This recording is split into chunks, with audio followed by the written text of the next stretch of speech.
Good morning. आज हम जो टॉपिक डिस्कस करने जा रहे हैं, पहले इंग्लिश में भी डाला हुआ है मैंने, तो वो टॉपिक है how to do the audit techniques जिसको बोलते हैं, उसके बारे में हम डिस्कस करेंगे। पहले इंग्लिश में जो हमारा ऑडिट कैसे करना है, तो ये वीडियो जो मैं डाल रहा हूँ ये हिंदी में डाल रहा हूँ।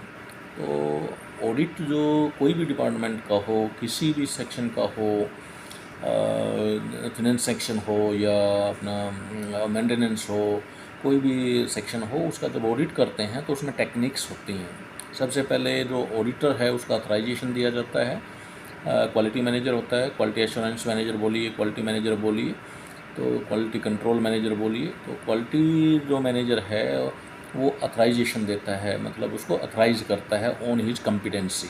उसकी कॉम्पिटेंसी चेक करता है पहले, क्या क्या क्वालिफ़िकेशन उसकी रिक्वायरमेंट है, कितना उसका एक्सपीरियंस है, उसके बाद उसको ऑथराइजेशन देता है। जैसे एग्जांपल के लिए एक ऑडिटर जो है ग्रेजुएट इंजीनियर होना चाहिए, कम से कम ग्रेजुएट इंजीनियर हो। उसके बाद एविएशन, मान लो एविएशन की बात करें हम, तो एविएशन का एक्सपीरियंस हो उसको कुछ 2 3 4 5 साल का। और उसके बाद उसका जो जिस भी डिपार्टमेंट में मान लो ऑडिट करना है, मान लो 145 में करना है, जिसको मेंटेनेंस ऑर्गेनाइजेशन बोलते हैं, पहले भी आपने वीडियो देखा होगा। मेंटेनेंस ऑर्गेनाइजेशन में अगर उसको ऑडिट करना है तो उसको 145 का नॉलेज होना चाहिए। और जो पॉलिसी डॉक्यूमेंट है जिसको MOE बोलते हैं, उसका नॉलेज होना चाहिए। हमारी पॉलिसी क्या लिखी हुई है, हमारे रेगुलेशन की रिक्वायरमेंट है क्या है, ये दोनों चीज़ उसको मालूम होनी चाहिए। थर्ड चीज़ जो है उसको ऑडिट टेक्निक्स, ऑडिट का जो टेक्निक्स है उसका कोर्स किया होना चाहिए। वो 2 एजेंसी हैं, एक FICCI UK है एंड एक BSI है। तो 2 एजेंसी जो है वो आपको ऑडिटर, लीड ऑडिटर, सभी डिपार्टमेंट का अलग अलग कोर्स करवाती है। और आप गूगल में सर्च कर सकते हैं, गूगल में दिया रहता है, और नियर बाई होटल में ही उनका प्रोग्राम मिल जाता है आपको। लीड ऑडिटर जैसे 3 दिन, ऑडिटर जैसे 3 दिन का है, लीड ऑडिटर जो है वो 6 दिन का है। और उसमें एग्ज़ाम होता है, पास करना पड़ता है, और उसके बाद वो certificate, that is part of A techniques. वो कोर्स जो है ऑडिटर टेक्निक्स का हो गया। तो मैंने बताया कि 145 का नॉलेज होना चाहिए, MOE का नॉलेज होना चाहिए, एविएशन एक्सपीरियंस होना चाहिए, he may be the graduate engineer. उसके बाद जो है उसकी कॉम्पिटेंसी असेसमेंट होगी, quality manager will do the competency assessment. और उसके बाद जो ऑडिट है वो under training also he should do the 2 3 audits under training with senior auditor. 2 3 audit जो है वो सीनियर ऑडिटर के साथ में जाके ऑडिट करेगा। उसके बाद उसको ऑथराइजेशन मिलेगा एज ए ऑडिटर। अब हम 145 की बात करते हैं क्योंकि उस फील्ड में हम काम करते हैं, मेंटेनेंस ऑर्गेनाइजेशन ऑफ एयरक्राफ्ट्स। तो इसके अंदर जो है अप्रूव्ड मेंटेनेंस ऑर्गेनाइजेशन बोलते हैं इसको। तो 145 ऑर्गेनाइजेशन होता है। इसके अंदर अगर क्वालिटी मैनेजर जो हमारा है वो अपनी टीम रखता है जिसको ऑडिटर बोलते हैं। उनमें कुछ लीड ऑडिटर होते हैं, कुछ ऑडिटर होते हैं। लीड ऑडिटर मतलब जिसने 6 दिन का कोर्स किया है, और ऑडिटर जो है 3 दिन का कोर्स किया है। अब इसके अंदर जो है टेक्निक्स जो आती हैं, जिसमें हम टेक्निक्स, मैंने कोर्स बोला ऑडिटिंग का कोर्स जिसमें है, तो उसमें टेक्निक्स सिखाई जाती है। उन टेक्निक्स की मैं बात करूँगा। मान लो 145 में ही बात करते चलेंगे हम, तो 145 जो मेंटेनेंस ऑर्गेनाइजेशन है उसमें ऑडिटर का क्या रोल है। सबसे पहले मैं कुछ आपको जनरल स्टेटमेंट देना चाहता हूँ जो कहीं लिखी नहीं है। आप जब भी ऑडिट करेंगे आपको कोई वेलकम नहीं करेगा, ये आपको ध्यान रखना है। आपको कोई भी वेलकम नहीं करेगा जब आप ऑडिट करेंगे। ऑडिट का मतलब है कि आप नॉन कंप्लायंस चेक कर रहे हैं। नॉन कंप्लायंस चेक है एक प्रकार से, इसको ऑडिट की बजाय आप नॉन कंप्लायंस चेक बोलिए इसको। जो हमारी पॉलिसीज़ हैं, जो हमारे 145 ऑर्गेनाइजेशन का AMO जिसको बोलते हैं, उसका जो रिक्वायरमेंट्स है 145 का, अगर वो नॉन कंप्लाई हो रही है डॉक्यूमेंटेशन में, प्रोसीजर्स में, उसको आप चेक कर रहे हैं। एक प्रकार से चेकर हैं आप, इंस्पेक्टर हैं। और जब भी आप चेक करते हैं, ऑडिट करते हैं, तो कोई भी डिपार्टमेंट हो, कोई भी बॉस हो, कोई भी जो वहाँ मैनेजर्स हैं, they will not welcome too much to you.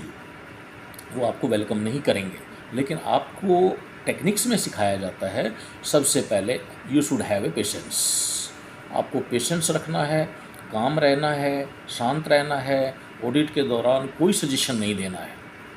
Audit के दौरान कोई भी सजेशन कोई भी आर्ग्यूमेंट नहीं होना चाहिए, कोई भी सजेशन नहीं देना है क्या करना क्या नहीं करना। आपका काम है, आपको रूल रेगुलेशन का नॉलेज होना चाहिए, पॉलिसीज़ का नॉलेज होना चाहिए, आपके पास चेकलिस्ट होनी चाहिए, उसके बेस पे आप ऑडिट कर सकते हैं। ये जनरल चीज़ें मैंने बताई। अब आते हैं, मान लो आपको 145 का ऑडिट करना है, मेंटेनेंस ऑर्गेनाइजेशन का ऑडिट करना है। आप ऑडिटर हैं, सबसे पहले मैंने बताया कि आपको 145 जो है वो थोरो नॉलेज होना चाहिए। थोरा मतलब 145 जब ईयासा से लिया गया है एनेक्सर 2 145, तो आपको ईयासा का बेसिक डॉक्यूमेंट एंड 145 जो हमारा कार 145 डॉक्यूमेंट है, वो दोनों डॉक्यूमेंट थोरो पढ़ने हैं, नोट्स बनाने हैं। केवल जो लिखा हुआ वो नहीं, इंटरप्रिटेशन उसको कैसे लागू करना चाहिए। हाँ, एक ऑडिटर को भी मालूम होना चाहिए कि अगर ये चीज़ लिखी हुई है तो इसको इंटरप्रिटेशन में कैसे होना चाहिए, क्योंकि आपको जो वहाँ क्लोजर मीटिंग आपकी होगी, उस क्लोजर मीटिंग में आपको बताना पड़ेगा कि इसको लागू कैसे करें, क्योंकि जो ऑडिटी है जिसका ऑडिट कर रहे हैं आप, वो आपसे ही पूछेगा और आपको रेफरेंस देना पड़ेगा ये कहाँ लिखा हुआ है। तो जस्ट मैं आता हूँ उन बातों पे। तो मेरा कहने का मतलब था कि जब आप ऑडिट करने जाएं तो उसके एक वीक पहले ऑडिटी को मालूम होना चाहिए आप ऑडिट के लिए आ रहे हैं। ये रातों रातों वाला सिस्टम कि शाम को बता दिया सुबह ऑडिट कर लिया, ये बंद होना चाहिए, पहली बात। दूसरी बात जो है, आपको उसका प्रॉपर प्लान देना चाहिए। ऑडिट का प्लान जैसे हमारी रेगुलेटरी अथॉरिटी देती हैं, डीजीसी देती है, ऐसा देती हैं, उसका एक वीक पहले कम से कम उसका एक प्लान देना चाहिए ऑडिट का, कि ऑडिट का प्लान किस वे से आप किस टाइम में क्या करने वाले हैं, वो ऑडिटी के पास जाना चाहिए जिसका ऑडिट हो। तो सबसे पहले मैं बताऊंगा, सबसे पहले जब आप पहुंचते हैं वहाँ पे ऑडिटी के पास, तो आपको वो करना है ओपन मीटिंग, जिसको हम ओपन मीटिंग कहते हैं। ओपन मीटिंग में क्या है कि वहाँ का कोई भी रिप्रेजेंटेटिव हो सकता है, मैनेजर हो सकता है, अकाउंटेबल मैनेजर हो सकता है, या उनका रिप्रेजेंटेटिव कोई भी मैनेजर हो सकता है, रिपेयर सेंटर हेड हो सकता है। वो बंदा आपके साथ जो है वो बैठेगा और आप उनसे साथ इंटरेक्शन कीजिए। As a auditor you should have a good interaction, क्योंकि मैंने पहला भी बोला कि लोग आपको लाइक नहीं करेंगे, वो आपको ऑडिटर बनते ही एक्सपेक्ट कर लेना चाहिए कि कोई भी आपको लाइक नहीं करेगा, डिसलाइक होंगे आप एक प्रकार से। जैसे ही आप बोलेंगे कि मैं ऑडिट करने आया हूँ, आई थिंक आप वाइब्स जो बोलते हैं, वाइब्रेशंस जो आते हैं, वाइब्स जो है वो नेगेटिव आएंगे और लोग जो हैं अजीब तरह से पेश आएंगे। तो वो आपको एक अच्छा इंटरेक्शन जो होता है ओपन मीटिंग में, अगर वो बन गया, इंटरेक्शन बन गया, आपका तालमेल बन गया, तो आप अच्छा ऑडिट कर सकते हैं। तो ओपन मीटिंग में केवल आपको एक अच्छा इंटरेक्शन 15 मिनट्स 10 मिनट्स का एक अच्छा इंटरेक्शन बनाना है। उसके बाद जो है आपका जो प्लान है वो उनको बताना है, और ज़रूरी नहीं कि आपके साथ मैनेजर हो, कोई भी जो फाइलिंग करता हो, डॉक्यूमेंटेशन जानता हो, कोई भी बंदा जो है आपको असिस्ट कर सकता है और वो आपके साथ रहेगा। मेरा कहने का मतलब था फिजिकल ऑडिट। नेक्स्ट है फिजिकल ऑडिट। फिजिकल ऑडिट कैसे करें, एक ऑडिटर की क्या क्वालिटी होनी चाहिए। सबसे पहले मैंने बताया, अगर ऑडिटर नॉलेजेबल नहीं है, केवल चेकलिस्ट फॉलो कर रहा है, उसको रेगुलेशन का नॉलेज नहीं है, 145 का नॉलेज नहीं है, उसको एमओई का मालूम नहीं है, केवल चेकलिस्ट लेके जाता है, तो कभी ना कभी ये जो सिस्टम बनाया है कि चेकलिस्ट लेकर के आपने ऑडिट कर दिया, बात ख़त्म हो गई, ये कंपनी को बैठा देगा। कोई भी कंपनी हो, चाहे कोई भी ऑर्गेनाइजेशन हो, ये उस ऑर्गेनाइजेशन में हैम्पर करेगा कुछ टाइम के बाद। तो सबसे पहले आपको ध्यान रखना है कि आपका 145 का नॉलेज और जो उसका पॉलिसी डॉक्यूमेंट है, एमओई है, ईपीएम है, उनका थोरो नॉलेज आपको होना चाहिए। और ईपीएम में बाकी मैनुअल भी हो सकती हैं, सॉफ्ट प्रोसीजर मैनुअल है, लाइन प्रोसीजर मैनुअल है, बेस प्रोसीजर मैनुअल है, उनका भी थोरो नॉलेज आपको होना चाहिए कि क्या लिखा हुआ है। दूसरी बात, इंटरप्रिटेशन, जो ईजी लैंग्वेज कहते हैं जिसको, ईजी लैंग्वेज में आपको मालूम होना चाहिए कि 145 में अगर लिखा है मेंटेनेंस रिक्वायरमेंट्स, तो उसका मतलब क्या है, उसका एग्जीक्यूशन कैसे होना चाहिए। केवल याद करने से नहीं है कि आपको मालूम पड़ा है क्या लिखा हुआ है, उसका इंटरप्रिटेशन जो है वो मेन है। और इसमें लगभग 90% जो ऑडिटर हैं वो फेल है। मेरा अपना पॉइंट ऑफ व्यू है, 90% जो ऑडिटर्स हैं वो केवल नेम सेक हैं, उनको अथराइजेशन दिया जाता है और उसके बाद जो है ऑडिट करने जाते हैं तो उनका लेवल मालूम हो जाता है। ऑडिटी जो है उनको ढंग से जो डॉक्यूमेंट रिक्वायर्ड है वो कॉन्ट्रैक्ट करता है क्वेश्चंस, और वो चुप होते चले जाते हैं, क्योंकि वो चेकलिस्ट के भरोसे आए थे। उनका बेसिक नॉलेज जो है 145 का और एमओई का नॉलेज उस लेवल का नहीं था। अब जब फिजिकल ऑडिट करते हैं तो आपको मैंने बताया पेशेंस रखना है, आप पेशेंट रहिए। दूसरी बात, काम रहिए, शांत रहिए, और जो रिक्वायरमेंट आपकी है प्यार से आराम से मांगिए उनसे, ये फाइल दिखाइए सर। उस फाइल के अंदर जो जो रिक्वायरमेंट है आप थोरो जाइए, जो आपका नॉलेज है, जो आपका पॉलिसी डॉक्यूमेंट है, उसके बेस पे देखिए कि ये जो डॉक्यूमेंट्स हैं जो रेडी किए जाते हैं, जो हमारी फाइल रेडी की जाती है, क्या ये उस लेवल पे हैं, एक्सेप्टेबल हैं, कंप्लाइंट करते हैं हमारे रेगुलेशंस को। ये चीज़ें आपको चेक करनी है। इसमें क्या है कि जब आप फाइल चेक कर रहे हैं या कोई डॉक्यूमेंट चेक कर रहे हैं, ऑडिटी आपको बातों में फंसाएगा। कोई भी ऑडिटी है वो आपको बातों में फंसाएगा। कैसे फंसाएगा?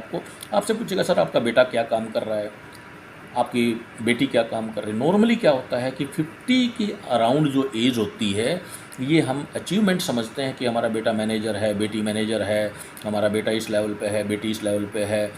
तो वो चीज़ें जो हैं, कुछ जो मैं कहूँगा क्रुकड माइंड लोग हैं, वो आपकी वीकनेस जानते हैं कि आप 50 के आसपास हैं, और वो सबसे पहले आपका जो सॉफ्ट नस होती है उसको पकड़ते हैं कि आपका बेटा क्या कर रहा है सर, बेटी क्या कर रही है। फिर आप फ्लो में आ जाते हैं और ऑडिट छोड़ के या कोई भी काम छोड़ के जो काम कर रहे हैं आप, उसकी जो जाल है उसमें फंस जाते हैं आप, और बताते चले जाते हैं मेरा बेटा ये है, मेरी बेटी ये है, मैंने ये किया, मैंने ऐसे क्वालिफिकेशन करवाया, वो करवाया।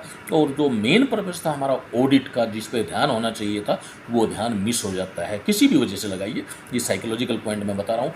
हर ऑडिटी, कोई भी ऑडिटी हो, वो अपना पहले ही तैयारी कर लेता है कि मुझे ऑडिटर को नॉन कंप्लायंस कम से कम दिखाना है, और वो छुपा लेता है। मेरा कहने का मतलब है, जब आपका 145 का नॉलेज हो और एमओई का नॉलेज हो, पॉलिसी डॉक्यूमेंट का नॉलेज हो ही नहीं सकता वो छुपा सकता है। और आपको एग्जीक्यूशन का पता होना चाहिए, इंटरप्रिटेशन का पता होना चाहिए कि 145 में ये लिखा है, इसका मतलब क्या है, एग्जीक्यूशन कैसे हो। कोई भी जो ऑर्गेनाइजेशन है, उसका बर्बाद होने का एक ही रीज़न है कि उसने अपने ऑडिटर्स को नॉलेजेबल नहीं बनाया है। अगर ऑडिटर्स नॉलेजेबल नहीं है और वो ऑडिट कर रहे हैं, तो एक टाइम आएगा जब टोटल कोलैप्स की तरफ ऑर्गेनाइजेशन चला जाएगा, और वहाँ पर फिर बचाना ऑर्गेनाइजेशन के लिए बहुत मुश्किल हो जाएगा। बाई चांस कोई ऑडिटर ऐसा आ भी गया जिसको नॉलेज है, तो ये सारे लोग, ये ऑडिटर्स, क्वालिटी डिपार्टमेंट और दूसरे लोग भी उसके विरुद्ध होते चले जाएंगे। कोई भी डिपार्टमेंट हो, लाइक नहीं करेगा कि कोई एक्स्ट्रा ऑर्डिनरी आकर के उनको ऑडिटिंग टेक्निक्स बताए या उनको रेगुलेशन बताए और नॉन कंप्लायंस बताए, ये कोई भी लाइक नहीं करेगा। तो मेरे कहने का मतलब है कि ऑडिटर्स को बहुत एक्स्ट्रा ऑर्डिनरी होना चाहिए, और उसकी क्वालिटीज़, उसको साइकोलॉजी का भी नॉलेज होना चाहिए, उसको रेगुलेशन नॉलेज होना चाहिए, उसको how to deal with different types of human beings, वो नॉलेज होना चाहिए। एट लास्ट मैं बोलूँगा कि आपको ये एक्सपेक्ट करना नहीं है कि कोई आपको प्यार देगा। कोई जिसका भी ऑडिट करेंगे वो आपके अगेंस्ट होता चला जाएगा, जिसको अभी आपने नॉन कंप्लायंस बताया, जिसकी भी आपने फाइंडिंग दी, वो आपके विरुद्ध होता चला जाएगा। आप नॉलेज बताएंगे, कंक्लूजन देंगे, बहुत अच्छा इंटरेक्शन हो गया। कभी कभी होता है अच्छा इंटरेक्शन, जो लोग लाइक करते हैं इंप्रूव करने के लिए, वो आपको वेलकम करेंगे, रिस्पेक्ट देंगे आपको। लेकिन नॉर्मली जो मैं बोल रहा हूँ, कोई भी आपको रिस्पेक्ट नहीं देगा। ये हो गया हमारा फिजिकल ऑडिट। आपने नोट पॉइंट बना दिए। पॉइंट बनाते समय ध्यान रखिए कि उसका डॉक्यूमेंट प्रूफ जरूर ले लें, फ़ोटो हो, जीरोक्स कॉपी हो।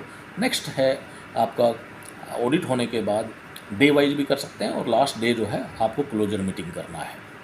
क्लोजर मीटिंग बहुत इंपॉर्टेंट है। जितने पॉइंट्स आपने लिखे हैं, वो वहाँ के जो मेंबर्स हैं, मैनेजमेंट है, जो भी क्लोजर मीटिंग में अटेंड करें, उनको सबको 1 बाय 1 पॉइंट्स को आपको बताना है कि सर ये नॉन कंप्लायंस मिला है।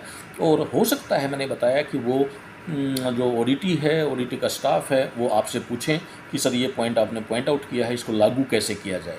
अगर आप थोरो नहीं है, रेगुलेशन का मालूम नहीं है, पॉलिसी डॉक्यूमेंट का मालूम नहीं है, तो आप कहीं ना कहीं फिर मिसगाइड करेंगे उनको, और अपना जो इनोवेशन है वो आप बताएंगे, और उसमें गड़बड़ हो जाएगा। जो इंटरप्रिटेशन है, अगर आपको समझ में नहीं आता तो किसी सीनियर से पूछ लीजिए इसका मतलब क्या है। एग्जाम्पल 145 में आपका 4 कैटेगरी आता है। मैंने बताया कि ABCD। 145 ऑर्गेनाइजेशन जब बात करते हैं तो लाइन एंड बेस मेंटेनेंस उसमें आ जाता है, अपना जेट शॉप, उसके बाद जो है हमारा APU शॉप, और जो सी है उसमें कंपोनेंट ओवरऑल डिवीजन सारे, और डी जो है एनडीटी आ जाता है इसके अंदर। तो जिसमें डिफरेंट सब कैटेगरीज भी हैं आगे, तो वो सारी आपको ऑडिट करनी है। और केवल जहाज़ के बारे में नहीं, आपको शॉप का प्रोसीजर का रिक्वायरमेंट्स का, जेट शॉप का प्रोसीजर रिक्वायरमेंट्स का, कंपोनेंट ओवरऑल डिवीजन के रिक्वायरमेंट्स का, जितने भी फॉर्म्स यूज होते हैं, टैग यूज होते हैं, लेबल यूज होते हैं, उनका थोड़ा नॉलेज होना चाहिए। और उसके साथ में आप अपडेट रहिए और रेगुलेशंस को पढ़ते रहिए, समझते रहिए और सीनियर से सीखते रहिए। जो भी सीनियर है उससे आप बात कीजिए। आपको इंटरप्रिटेशन एग्जीक्यूशन का मालूम होना चाहिए। अगर ये रेगुलेशन लिखा हुआ है तो इसका एग्जीक्यूशन कैसे होगा। तो इस जो मैंने वीडियो बनाई है ये, इसके बाद जो है आप ऑडिट प्रोसेस को कम से कम एक्सप्लेन कर सकते हैं, एक ऑडिट प्लान कर सकते हैं। अच्छी प्लानिंग होनी चाहिए। ऑडिट एविडेंस आपको गैदर करने हैं, जैसे जीरोक्स मैंने बोला, फ़ोटो मैंने बोला। और डरिए मत, जो भी आपको लगे कि ये नॉन कंप्लायंस है, आप लिखते रहिए और कम से कम क्वालिटी मैनेजर तक आपको लेके आना है। जो भी हेड है आपका ऑडिट का, उसके पास लेके आना है कि सर ये फाइंडिंग है। अगर आप बोलें तो मैं फाइंडिंग रेज करता हूँ, अदरवाइज़ आप एज ए ऑब्जर्वेशन डाल सकते हैं और ऑडिटी को बता सकते हैं, ताकि अगली बार वो पॉइंट ना आए। उसके बाद जो है आपको अब ऑडिट फाइंडिंग रेज करनी है। अब मैं आता हूँ डॉक्यूमेंटेशन में, जो मेन इंपॉर्टेंट पार्ट है डॉक्यूमेंटेशन ऑफ द ऑडिट।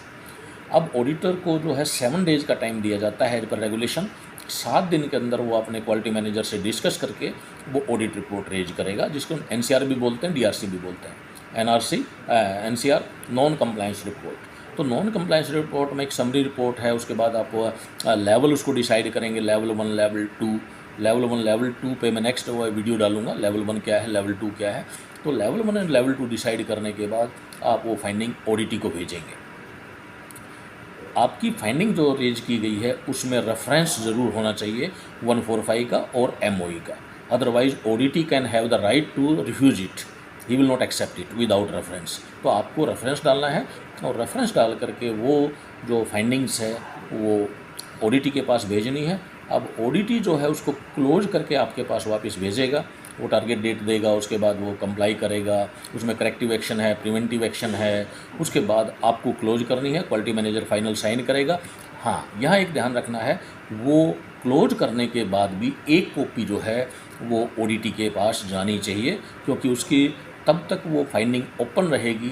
अगर आपने उसको क्लोज करके उसको एक कॉपी नहीं दिया तो वो ओपन मानी जाएगी, और कोई भी अपर रेगुलेटर आता है, हमारा DGC आता है, IAS आता है, तो वो फिर कैच करेगा कि ये फाइंडिंग जो है क्लोज क्यों नहीं हुई, क्योंकि आपने उसकी क्लोजर रिपोर्ट नहीं भेजी।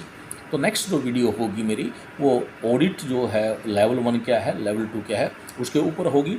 और इस वीडियो में भी जो कोई आपको डाउट है किसी भी प्रकार का, वो आपसे मेरे से पूछ सकते हैं। फिर मैं हाथ जोड़ के प्रार्थना करता हूँ आपसे कि अगर आप ऑडिटर हैं तो आप तैयार रहिए। हर आदमी आपके अगेंस्ट होता चला जाएगा, कोई भी आपको लाइक नहीं करेगा। और auditing is not a welcoming work, कोई भी वेलकम नहीं करता है। कहीं ना कहीं उनको लगता है कि आपको डिग्निटी को चैलेंज कर रहे हैं। उनको जब आप कोई भी प्यार से भी बताएंगे कि सर ये ऐसे होना चाहिए, तो उनको लगता है कि नहीं, मैं 20-30 साल से काम कर रहा हूँ, तो ऐसे कैसे हो सकता है कि आप मेरे से जानकारी रखते हैं। तो ये एक कहीं ना कहीं ईगो क्लैश होने का डर रहता है इसके अंदर। तो अगली वीडियो का इंतजार कीजिए। धन्यवाद।